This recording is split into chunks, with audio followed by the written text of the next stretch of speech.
ನಾವು ಇವತ್ತು ಹೆಣ್ಣು ಜನ್ಮ ಅನ್ನೋದನ್ನು ನಾವು ವರವಾಗಿ ಬದುಕಬೇಕೇ ಹೊರತು ಶಾಪವಾಗಿ ಅಲ್ಲ.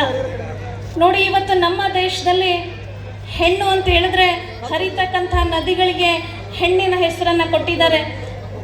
ಸಿಂಧು, ನರ್ಮದಾ, ಭಾಗೀರಥಿ, ಕಾವೇರಿ ಎಲ್ಲೆಲ್ಲೂ ಆ ಒಂದು ಹೆಣ್ಣಿಗೆ ಸ್ಥಾನವನ್ನು ಕೊಟ್ಟಿರ್ತಕ್ಕಂಥದ್ದು.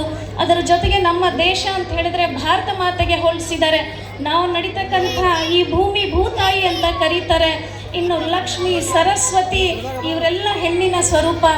ಇಂಥದ್ರಲ್ಲಿ ಹೆಣ್ಣಾಗಿ ಹುಟ್ಟಿರುವಂಥ ನಾವು, ಅದರ ಜೊತೆಗೆ ಗೋಮಾತೆ, ಹಸುವನ್ನು ಕೂಡ ಇವತ್ತು ಗೋಮಾತೆ ತಾಯಿ ಸ್ಥಾನದಲ್ಲಿ ಇಟ್ಟಿರುವಂಥವ್ರು.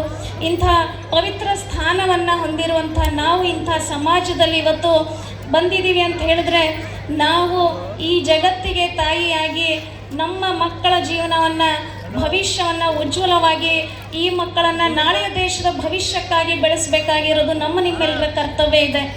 ತಾಯಿ ಅಂದರೆ ಇವತ್ತು ನಮ್ಮಿಂದ ಇನ್ನೊಬ್ಬರಿಗೆ ಕಣ್ಣೀರು ಒರೆಸೋಕ್ಕಾಗದೇ ಇರ್ಬೋದು, ಆದರೆ ಅವರ ಕಣ್ಣಲ್ಲಿ ಕಣ್ಣೀರು ತರಿಸೋಂಥ ತಾಯಂದ್ರೆ ನಾವು ಆಗೋದು ಬೇಡ.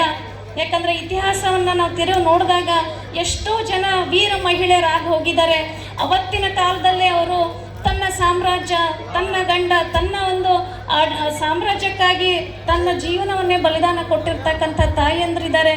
ಇನ್ನು ಶಿವಾಜಿ ಮಹಾರಾಜರ ತಾಯಿ ಜೀಜಾಬಾಯಿ, ಇಂಥ ಎಲ್ಲ ತಾಯಿಯಂದರು ನಮ್ಗೆ ಇವತ್ತು ಉದಾಹರಣೆಯಾಗಿ ಇನ್ನೂ ನಮ್ಮ ಮನಸ್ಸಲ್ಲಿ ಜೀವಂತವಾಗಿದ್ದಾರೆ.